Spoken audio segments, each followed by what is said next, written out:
바다에 떠 있는 이 배는 크게 이제 두 종류로 우리가 나눌 수 있습니다.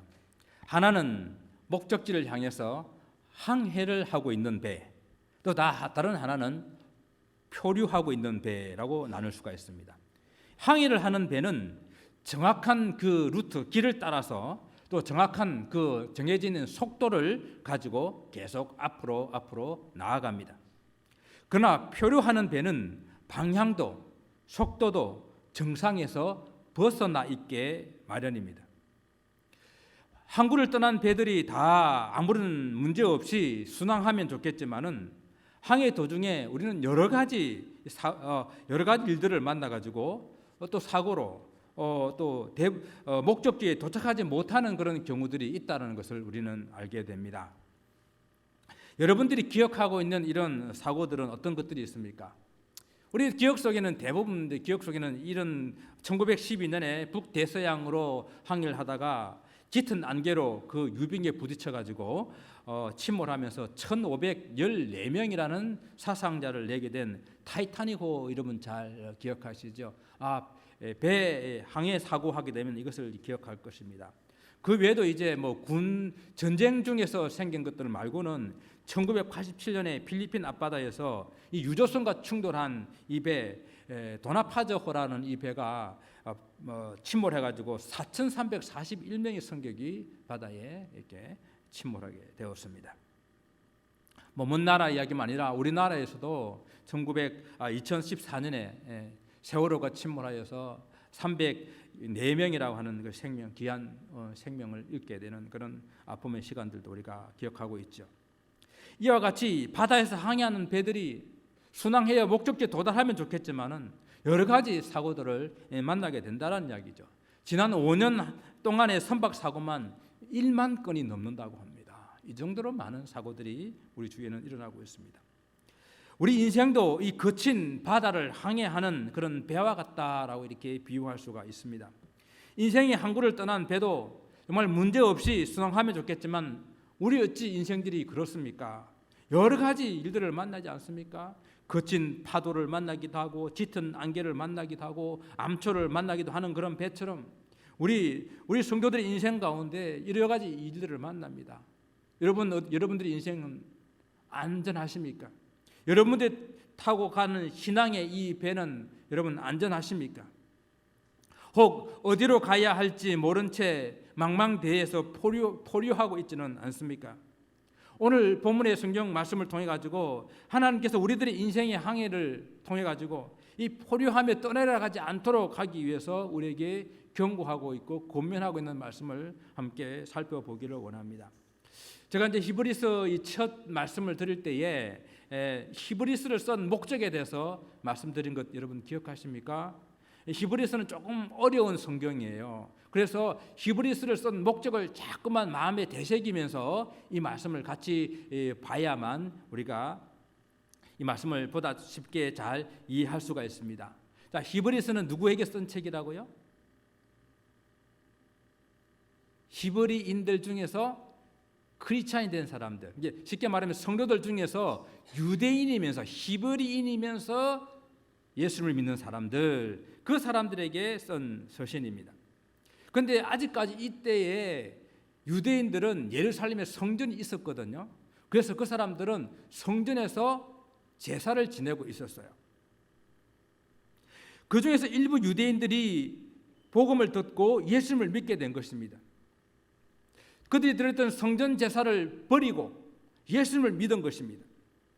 하지만 그들의 개종은 그들에게 엄청난 핍박과 어려움들을 주었습니다.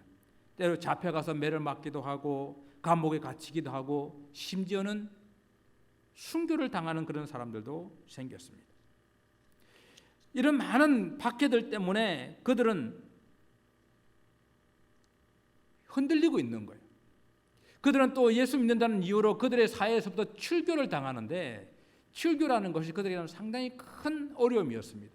그들의 사회로부터 완전히 소외되어서 인격적으로, 사회적으로, 육체적으로 모든 삶의 기반이 무너져서 이방인처럼 취급받는 그런 삶이었습니다. 이런 박해가 계속되자 유대 이 기독교인들이 흔들리는 거예요. 그들 중에는 유대교로 돌아가려고 하는 사람들도 막 생겨납니다.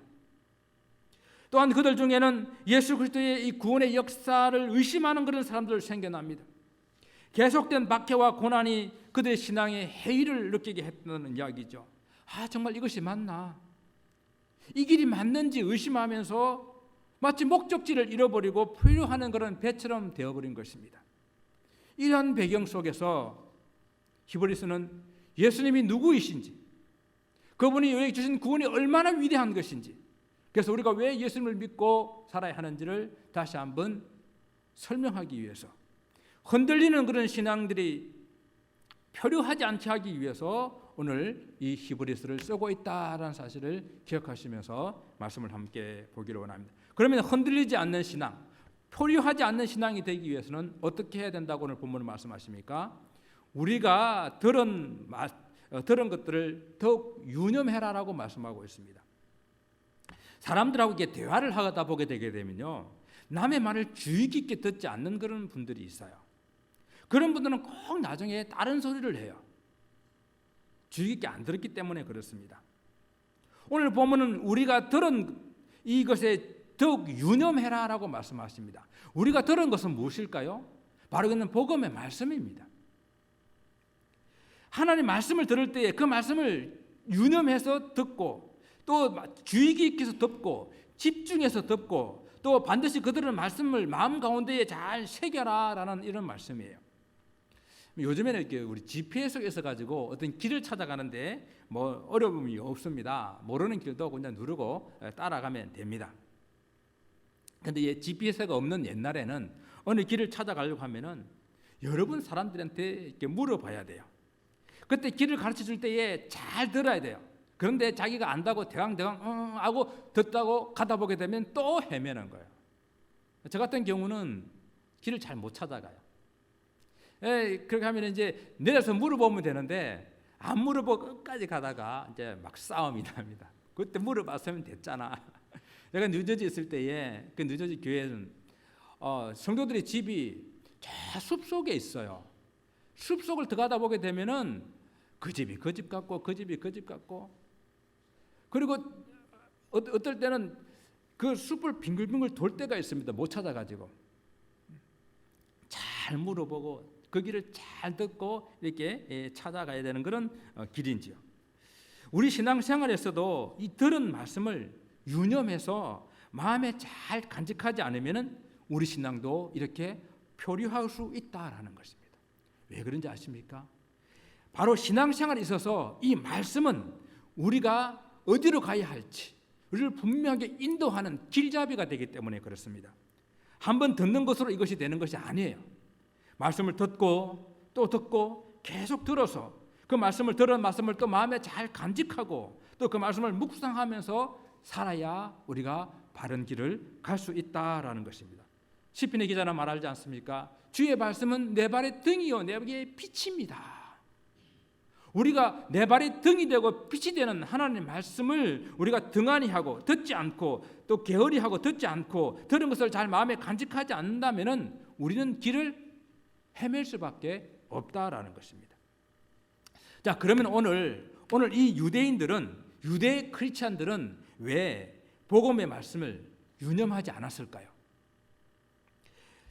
저는 이렇게 생각합니다. 유대인들은 자기들은 아브라함의 후손이라고 하는 이 선민의식이 아주 강한 사람들이에요. 그들은 이 모세의 율법으로 구원을 얻는다고 이렇게 믿고 있는 사람들입니다. 그런데 그 유대인들에게 복음이 전해졌어요. 그래서 복음을 듣고 구원을 얻었습니다. 그런데 문제는 뭔가 하면은 이렇게 예수님을 믿고 난 다음에도 이 유대인들은 이 선민의식을 버리지 못하고 이 율법을 버리지 못하는 거예요. 그 버리면 되지. 쉽지 않아요. 오랜 역사 동안에 그들이 가지고 있던 이 아브라함의 후손이라고 하는 이 선민의식, 그리고 하나님께서 직접 모세에게 주셨다고 하는 이 율법을 자기들은 가졌다고 하는 이 놀란 특권 의식은 쉽게 버릴 수가 없는 것입니다. 저희들이 이스라엘에 있을 때 유대인 교회도 이렇게 제가 다녔는데, 유대인 교회에 다니는데 유대인 그 크리스찬들이 우리를 부를 때에 다 그런 건 아니지만은 많은 그런 유대교회에서 우리를 이방인이라고 불러요. 아니, 예수 그리스도 안에 이방인과 유대인이 어디 있어요? 예수님께서 십자가로 이방인과 유대인의 막힌 담을 다 헐어버렸잖아요. 그런데 아직도 그들의 마음속에는 그 담이 남아있는 거예요. 그래서 유대 크리스찬들은 주의 복음의 말씀을 주위에서 듣지 않고 들을 말씀도 마음에 간직하지 않는 그런 경향들이 있다라는 것입니다. 왜? 그들 마음속에는 아직도 율법이 중요한 거예요.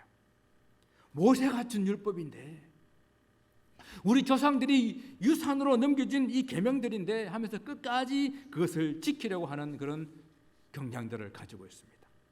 이러한 모습을 보고 사도 바울이 그들에게 뭐라고 말합니까? 그들 머리에서 아직도 율법의 수건이 벗어지지 않았다라고 이렇게 말하고 있어요. 그 말씀이 고린도후서 3장 14절 말씀이에요. 우리 같이 한번 읽어볼까요? 그들이 마음이 완고하여 오늘까지도 구약을 읽을 때에 그 수건이 벗겨지지 아니하고 있으니 그 수건은 그리스도 안에서 없어질 것이라. 아직도 그들은 이 구약의 수건이 벗겨지지 아니했다라는 것입니다. 아직도 구약 율법을 읽을 때에 그들이 붙잡고 있는 이 율법 때문에 예수를 믿고 난 다음에도 주의 복음을 주위에서 깊게 듣지 않고 그들을 마음에 유념해서 간직하고 있지 않게 된 것이다라는 것이죠. 이렇게 복음의 말씀을 듣지 않거나 주위에서 듣지 않거나 듣고도 마음에 간직하지 않게 될 때에 그 결과는 어떻게 된다고 오늘 말씀하십니까? 흘러 떠내려간다라고 경고하고 있는 거예요. 즉 표류한다는 이야기입니다. 목적지에 도착하지 못하고 이리저리 떠다니게 된다라는 이야기예요. 여러분, 우리의 목적지는 어디입니까? 우리의 목적지는 저 하나님의 나라, 다른 말로 우리의 목적은 구원 얻는 거거든요. 분명히 이 말씀은 우리에게 주시는 경고의 말씀으로 들어야 됩니다. 오늘 이 말씀을 누구에게 한 경고라고요? 교회 다니는 성도들한테, 유대인이지만은 예수님을 믿는 성도들한테 주는 경고의 말씀입니다. 예수님을 믿으면서도 주의 복음의 말씀을 주위에서 듣지 않고 들은 말씀을 마음에 간직하고 있지 않는 사람들에게 대한 경고의 말씀이라는 것입니다. 그러니까 이 경고는 유대 크리스찬들에게만 해당되는 것이 아니라 오늘 주님을 믿고 있는 저와 여러분들에게도 주는 경고의 말씀인 것입니다. 여러분, 하나님의 말씀을 주위에서 보고 듣고 있습니까? 보고 들은 말씀, 그 하나님의 말씀을 마음속 깊이 잘 간직하고 있습니까? 여러분, 성도의 삶에 이 하나님의 말씀이 없으면 우리는 바른 길로 갈 수가 없어요. 그리고 이 말씀을 한 번 듣는 것으로는 절대 끝나지 않는다라는 것을 여러분 기억하시고, 말씀은 듣고 또 듣고 계속 들어서 그 계속 새로운 말씀으로 내 마음의 밭을 갈아엎어야 한다는 이야기입니다. 그런데 유대인들이 그들의 율법을 이렇게 고집하고 있는 것처럼 간혹 성도들 중에서는 내가 옛날에 들은 말씀, 옛날에 배운 말씀, 옛날에 받은 은혜 그거 붙잡고 그냥 살아가는 사람들이 있어요. 우리는 그센 풍랑 속에 있는 이 엄청난 이 시대의 흐름 속에 우리는 살아남기 위해서 목적지를 바로 가기 위해서는 날마다 말씀을 듣고 새롭게 말씀을 배우고 새롭게 말씀 속에서 은혜를 받아야만 된다라는 사실을 분명히 기억할 수 있기를 바랍니다. 말씀을 주위에서 듣고 들은 말씀을 잘 간직하는 성도들에게를 주님 이름으로 축원을 드립니다. 두 번째는 구원을 소중하게 여겨야 됩니다. 우리의 신앙이 표류하지 않기 위해서는 내가 받은 이 구원이 얼마나 귀한 구원인지를 알아야 된다는 이야기입니다. 그래서 성경은 오늘 본문에 구원을 어떻게 표현했습니까? 이 같은 큰 구원이라고 그랬어요. 이 같은 큰 구원. 이 같은 큰 구원이라는 이 말은 두 가지 의미를 가지고 있습니다. 구원이라고 하는 그 자체가 너무도 크고 소중하다라는 것과, 그리고 구원을 얻기 위해서 치른 대가가 얼마나 큰 것인가 하는 것입니다. 여러분, 우리의 구원이 얼마나 크고 소중한 것입니까? 영원한 죽음에서부터 구원받은 것이거든요. 이 땅에서 짧은 삶을 사다가 죽는 것도 우리는 몹시 슬퍼하며 애통해야 합니다. 그러나 성경은 이 땅에서의 죽음은 잠을 자는 것과 같다고 그래요. 잠을 자는 사람은 아침에 깨우면 일어나지 않습니까? 그것처럼 우리는 잠시 잠을 자고 일어나는 것처럼 우리가 조만간에 다 주님께서 부르실 때에 구원받은 성도들은 그때 다 일어나게 될 것입니다. 그러니까 이 땅에서의 죽음이 끝이 아니라는 이야기입니다. 다시 살아나야 할 때가 있다라는 것입니다. 그때 주님을 믿고 구원받은 성도들은 영원한 하나님의 나라에서 영원한 생명, 하나님과 함께 영생을 누리게 될 것입니다. 그러나 구원받지 못한 사람들은 그때 심판과 함께 죽음, 그 죽음도 어떤 죽음요? 영원한 죽음, 영원한 사망에 들어간다는 이야기입니다. 우리의 구원은 이 영원한 사망에서부터 구원받은 것이니까 이 구원이 얼마나 소중하고 얼마나 값진 것입니까? 이것을 우리는 알아야 된다는 이야기죠. 또한 우리가 받은 구원이 크고 소중한 것은요, 그것을 얻기 위한 엄청난 대가를 치른 그런 구원이기 때문입니다. 예수님께서 비유로 하신 말씀 중에서 우리의 죄값이 얼마나 큰지를 말씀하신 비유가 있어요. 그 비유에서 우리의 죄값이 얼마라고 가르쳐 줬습니까? 기억나세요?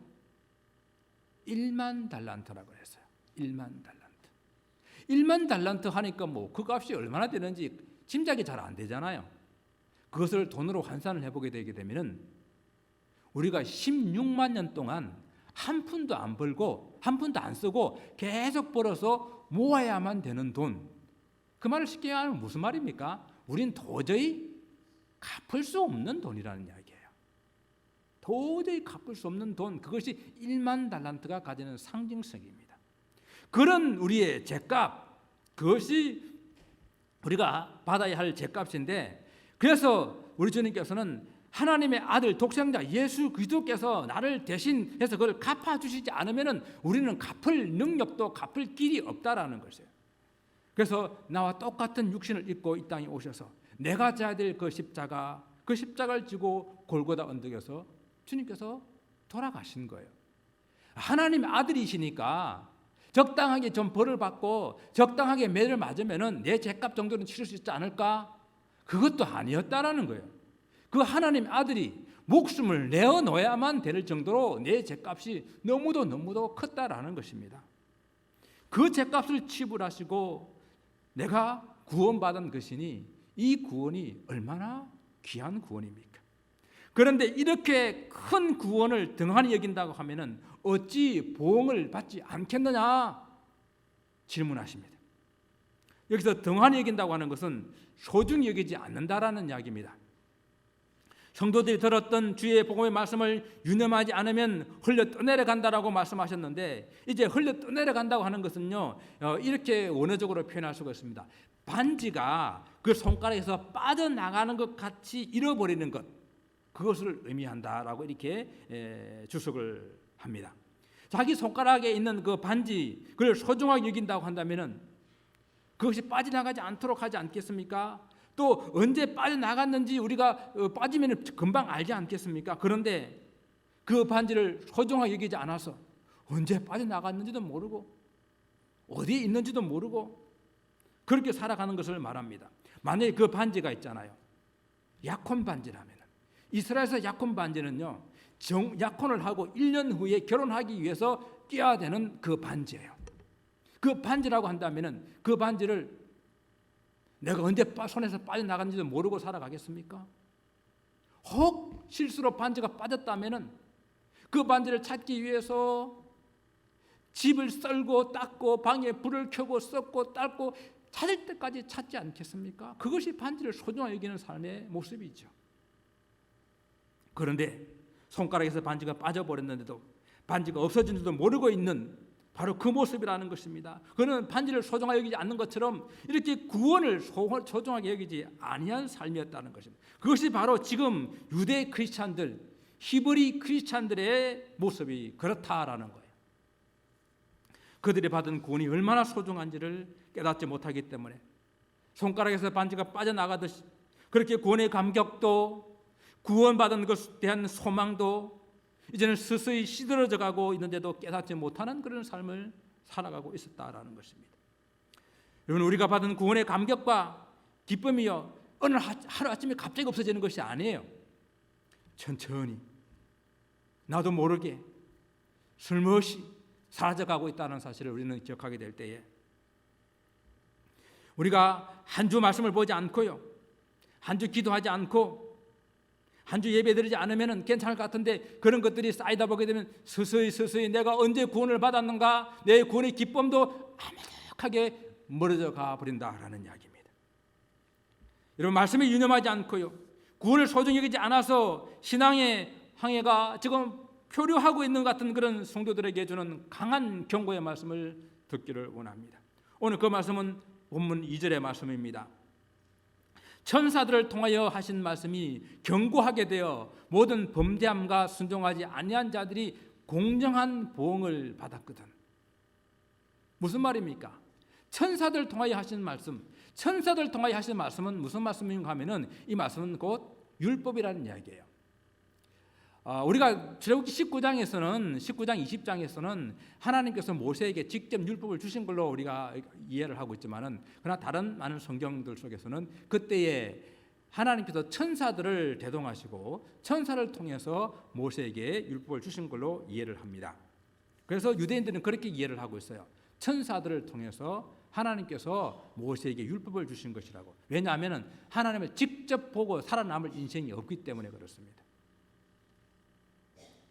천사를 통해 주신 율법, 그것도 상당히 견고하여서 그것을 어기고 범죄하게 되었을 때에 하나님께서 심판하셨잖아요.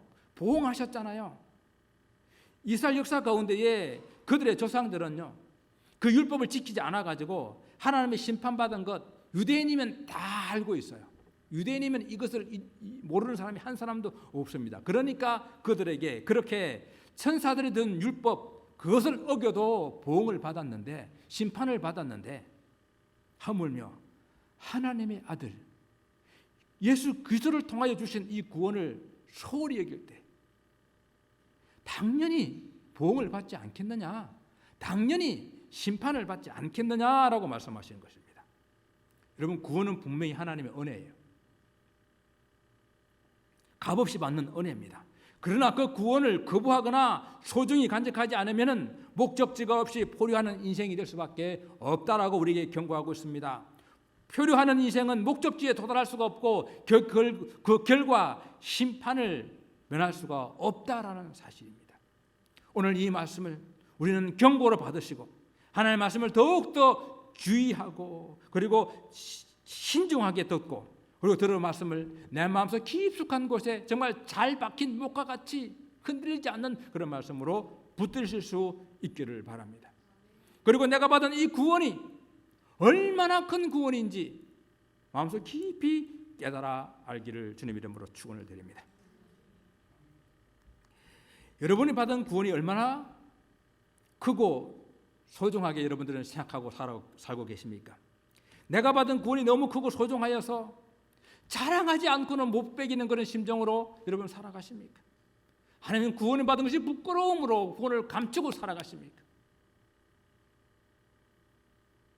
제가 중학교 3학년 때 예수를 믿었는데요, 우리 제 집에서는 예수 믿으면 큰일 나기 때문에 성경책을 신문지에 둘둘 싸가지고 창문 이렇게 끼워놨다가 집 바깥으로 나가지고 창문으로 꺼내가지고 이거 가지고 다녔습니다. 그러다가 제가 어느 날 깨닫게 되었어요. 이것이 감출 것이 아니구나. 그래서 당당하게 성경책을 꺼냈다가 속된 말로 대지게 맞았습니다. 빗자루 몽둥이를 엄청나게 맞았어요. 그래도 그 구원은 감출 것이 아니라 너무도 자랑스러운 것이기 때문에, 너무도 귀한 것이기 때문에 당당하게 드러내놓고 자랑할 구원이라는 이야기입니다. 오늘 초대교회 성도들 중에 유대 크리스찬들은 그렇지 못했던 것 같습니다. 그래서 표류하고 있는 그런 성도들에게 그들의 그 받은 그 구원이 홀려 떠내려가지 않도록 경고한 이 말씀, 그리고 그들이 받은 구원이 얼마나 큰지를 확실하게 깨닫게 해주기 위해서 오늘 다시 한번 이 하나님께서 주시는 확정의 말씀을 주시는데, 그 첫 번째 말씀은 이 구원은 주님께서 말씀하신 것이다라는 것입니다. 초대교회 성도들은요, 그들이 들었던 이 복음은 주님께서 직접 말씀하신 것이었습니다. 히브리서 이 말씀을 쓰실 기록될 때는 예수님께서 돌아가신 지 아직 한 3, 40년밖에 안 된 그런 시간들이기 때문에 그들 중에는 예수님 직접 본 사람들도 많이 있었습니다. 그러니까 너희들이 보았던 바로 그 하나님 아들 예수님이 직접 우리에게 주신 말씀 구원이다라고 그들에게 확정을 해 주고 있는 것입니다. 이 구원의 복음은 사람들이 지어내거나 만들어낸 것이 아니라 하늘로부터 오신 아들 예수 그리스도께서 주신 바로 그 구원이기 때문에 이 구원은 확실하다라는 이야기예요. 두 번째, 이 구원은 예수님과 함께 먹고 자며 생활했던 제자들이 직접 전해준 말씀이라는 이야기입니다. 그들은 또한 예수님의 죽으심과 부활하심을 직접 눈으로 보고 손으로 만지고 귀로 들었던 사람들입니다. 여러분, 이 세상에서 가장 확실한 증인이 누굽니까? 직접 보고 만지고 들은 사람이 아니겠습니까? 바로 이렇게 직접 보고 들었던 이 제자들이 전해준 이 복음이 지금 우리가 듣고 있는 복음이다라는 말씀입니다. 또한 세 번째는 그것도 모자라서 하나님께서 여러 가지 모양과 여러 가지 방법으로 확정해 주셨다라는 것입니다. 하나님께서는 표적들과 그리고 기사들과 여러 가지 능력들을 통하여서 그들의 구원을, 우리의 구원을 붙들고 계십니다. 하나님께서는 우리가 이 믿음의 항해를 하는 가운데에 표류하는 그런 인생을 살지 않기를 원하십니다. 목표를 향하여, 목적지를 향하여 곧게 나아가기를 원하시는 것입니다. 그래서 때로는 표적으로, 때로는 기사들로, 때로는 여러 가지 능력들을 통해 가지고 우리가 믿음에서 흔들리지 않도록 우리를 붙들고 계신다라는 것입니다. 표적이나 기사나 능력이 뭐 조금씩 이렇게 차이는 있지만은 여기서는 그것을 크게 구분하지 마시고 하나님께서 우리 믿음을 굳건하게 하시기 위해서 보여주신 모든 역사, 이것을 생각하시면 됩니다. 또한 그것뿐만이 아니에요. 우리 하나님께서는 성령을 보내주셔서 우리의 구원을 더욱더 확실하게 붙들고 계신 것입니다. 우리에게 성령을 보내주시겠다고 하나님께서 약속하셨잖아요. 또한 예수님께서 내가 가면은 보혜사 성령을 보내주시겠다고 약속하셨잖아요. 그 약속대로 하나님 뜻대로 보내주신 성령께서 오늘 우리가 이 믿음의 길에서 흔들리지 아니하도록, 믿음의 신앙의 항에서 표류하지 아니하도록 우리를 굳건하게 붙들고 계십니다. 성령의 역사는요, 우리를 예수를 믿게 할 뿐만 아니라 믿고 난 이후에도 우리의 믿음이 흔들리지 않도록 우리에게 각종의 은사들을 주셔서 그 은사들을 통하여 예수님이 살아계시고 하나님이 살아계시고 우리 믿음을 굳건하게 해주시는 그런 선물들을 주신다라는 것입니다. 사랑하는 성도 여러분, 우리는 분명한 목적지를 향하여 신앙의 항해를 하고 있습니다. 그런데 이 신앙의 항해 가운데에 순탄하지만 않고 여러 가지 어려운 일들을 우리는 겪게 됩니다. 우리는 일찍이 경험하지 못했던 코로나 팬데믹이라는 큰 풍랑을 우리는 만나고 있습니다. 또 우크라이나 전쟁이나 또 인플레이션이나 또 아주 하루하루마다 치솟는 이 물가의 큰 파도를 우리는 또한 만나고 있습니다. 그런 가운데서도 하나님을 믿는 사람들이 점점 없어지고 하나님 절대 권위까지도 부정하는 그런 세상의 신학 가운데 우리는 놓여 있습니다. 그래서 교회는 사랑이 점점 식어가고 젊은이들은 교회를 떠나고 어려움 중에 있어요. 그러나 하나님께서는 우리 중에 그 어느 누구도 어떤 성도님들도 이 신앙으로 표류하지 않기를 원하시는 하나님께서 오늘 말씀을 통해서 우리가 이 신앙이 표류하지 않도록 하기는 이 말씀을 우리에게 경고의 말씀으로 주셨습니다. 그걸 다시 한번 우리가 정리하고 오늘 설교를 마치기를 원합니다. 우리가 신앙이 표류하지 않기 위해서는 말씀을 신중하게 듣고 그 말씀을 깊이 내 마음속에 잘 간직해야 합니다. 여러분과 제가 받은 구원이 또한 얼마나 큰지 우리는 분명히 기억하고 그 구원을 등한히 여겨서는 안 됩니다. 세상 그 어떤 것들도 우리 구원과 바꿀 수가 없어요. 이 구원은 단 어떤 것들도 대체될 수가 없는 구원입니다. 나를 구원하시기 위해서 주님께서 어떤 희생을 치르셨는지를 우리는 반드시 기억해야 될 것입니다. 그리고 또한 세 번째, 지금도 하나님께서는 여러 가지 모양으로 여러 가지 방법으로 우리의 구원을 굳건하게 붙들고 계신다라는 것입니다. 사실 이것 때문에 우리 구원을 잃어버릴 수가 없는 것입니다. 사랑하는 성도 여러분, 우리는 천국을 향해하고 있는데 때로는 풍랑이 일어나고 짙은 안개가 내려앉고 어둠 속에 있다 하더라도 우리에게 매일매일 들려주시는 말씀이 우리 삶에, 여러분 삶에 빛이 되고 길이 되기를 원합니다. 또한 순간순간 도우시는 이 성령 하나님의 은혜가 우리의 항해지를 끝까지 우리 목적지에 도달하게 되겠는 그런 복된 삶이 되시기를 주님의 이름으로 축원을 드립니다. 기도하겠습니다. 아버지 하나님, 오 하나님 감사합니다. 우리가 받은 이 구원이 얼마나 큰 구원인지 잊고 살 때에, 우리에게 매일매일 들려주는 말씀을 하는 우리가 소홀히 하게 될 때에 우리는 표류할 수밖에 없다는 사실을 다시 한번 기억하며, 주님 말씀을 깊이 하는 말씀을 신중하게 하나님 듣고 내 마음에 새기기를 원합니다. 아버지 하나님, 내가 받은 구원이 얼마나 소중한지를 깨닫고 그 구원을 자랑하며 그 구원을 아버지 하나님 소중하게 여기는 삶 되기를 원합니다. 아버지 하나님, 그리하여서 우리 목적지에 도달하는 그날까지 아버지 하나님 우리의 삶을 굳건하게 지키시는 성령 하나님, 이날도 이 하루도 또 한 주간도 하나님 우리를 지키시고 보호하여 주옵소서. 감사하며 예수 그리스도 이름으로 기도드리옵나이다. 아멘. 우리 마지막 찬송 251장 찬송 들으시고 축도 드리겠습니다.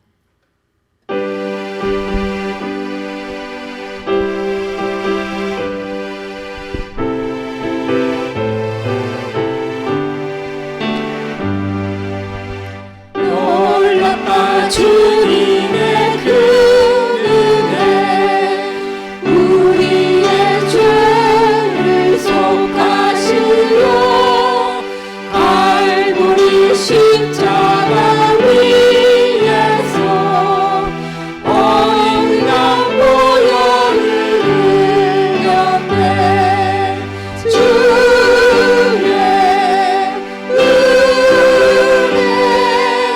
우리의 죄를 다 씻었네.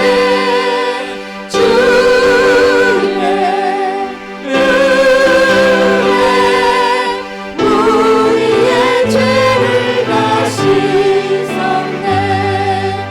죄악은 성난 파도같이 우리 영혼을 위협하나 헤아릴 수 없는 주의 십자가에서 보이셨네. 주의 은혜, 우리의 죄를 다 씻었네. 주의 은혜, 우리의 죄를 다 씻었네. 죄악에 물든 영혼들을 주께서 비로 씻으시네. 지금도 흐르는 그 피에 눈보다 더 이게 씻으라. 주의 은혜, 우리의 죄를 다 씻었네. 주의 은혜, 우리의 죄를 다 씻었네. 피할 수 없는 그 은혜를 믿는 자에게 거저주네. 형제여 주 앞에 나와서 더 지체 말고 받으라. 주의 은혜, 우리의 죄를 다 씻었네. 주의 은혜, 우리의 죄를 다 씻었네.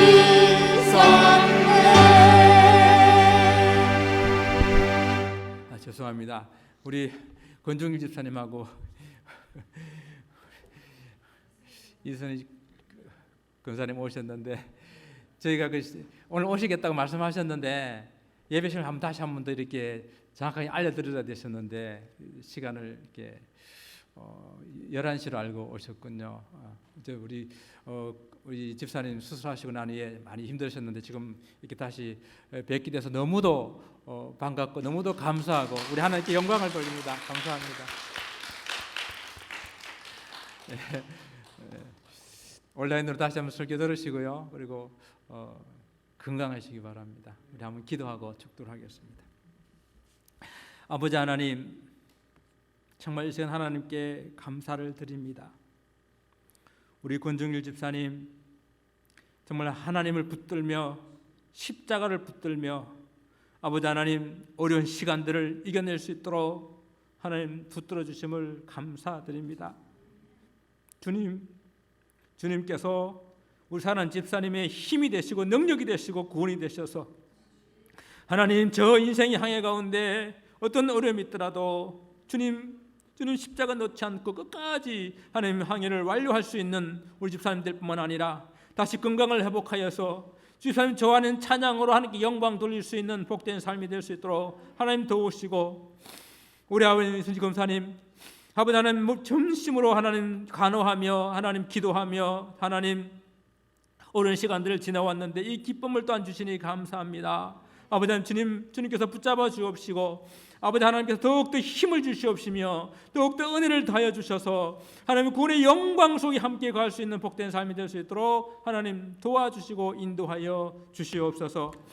지금은 우리 주 예수 그리스도의 은혜와 하나님 아버지 크신 사랑하심과 성령님의 이런 교통 충만하심이 우리가 필요하여 떠나가는 인생이 아니고 아버지 주님 십자가를 굳건하게 붙들고 목적지를 향해서 어떤 어려움이 있어도 그 길을 항해하며 또 우리를 붙들어 주시는 하나님을 굳게 믿고 성령 하나님을 굳게 믿고 나아가기로 결단하는 사람 모든 권속들 머리 위에 또 저들의 가정과 직장과 사업과 귀한 자녀 손들 위에 우리 종려 선교교회와 이 남과 주의 사랑교회 지금부터 영원까지 함께 하시기를 간절히 축원하옵나이다. 아멘.